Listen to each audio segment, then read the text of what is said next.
Ago tuebuloi ablade abimi banye de omanye acho mi na opronya fite ko tru manye meneke wo ye bie beniga ni jikin takite ko tru ni je nyono le wo ye obie wo che da ne ye noko e hawo mene ike wo ba ni wo ba kwa wo himbe jinoko ni ye hia wa ni no jinoko ni me kesho me e yakwe amehimbe wo kemene ni woche edwen wo he na eche wo fe ye buko ake wo ba kwa wo himbe be oba anwoshida pele ni wo ke hale yo wa don cha jole no chumo na ejeshi yo wa den cha mu emi ha wo because ke chole no mene anu wo he ni gan hunja be papa no wo wonda Yehowashi agbene ngani ke ba wo nyeme ke nyeme me ke ncheme ji ake wo himbe Jinoko ni ehia wa shino jinoko huni da ne wodwe je wo hisande ke fe koplolo ebe wota he o makpanye fai koni wo ke wo hingbe akahwe ke ye mia hu e wo ya ni wo ya kwe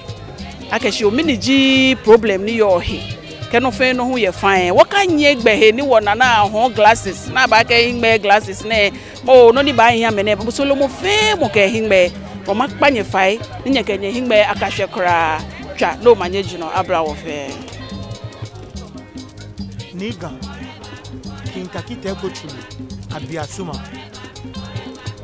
emogan ekome ni elumone yo eche nane woni yu na kan keje beni e batashine egme ko yu te idan egme ko mambi e idan wole je ko kwa inse obana ke akwa ma himbe ni wo jenshin our target ake abakwa me only 300 but akwa me over 600 still me trash lololo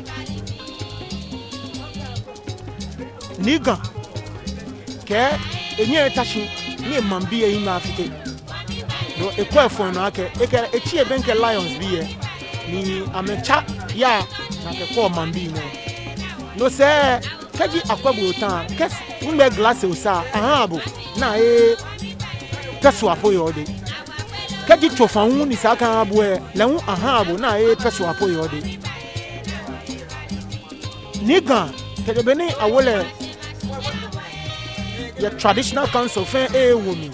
akele gigan fe che a president of the Ghana Traditional Council egba efi o etun wa ke eye gan esumo lojinu no wona ne no se nwe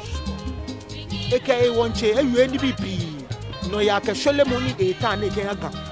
ke je langba ka gbesula shida petenpele wonwo wo hanle ni ntashin wo don gan wo susu wo gan ne wo wachi wo bank assembly e bona fe ni de bibi ni yoga ni bi ni sa yega oblayin ni bi na fi o na ehin yega fe wachi wo bank ni ga ne ke na le mashi ni ajaje na kan ni bi e fe bona fe no ya ka shele mo aba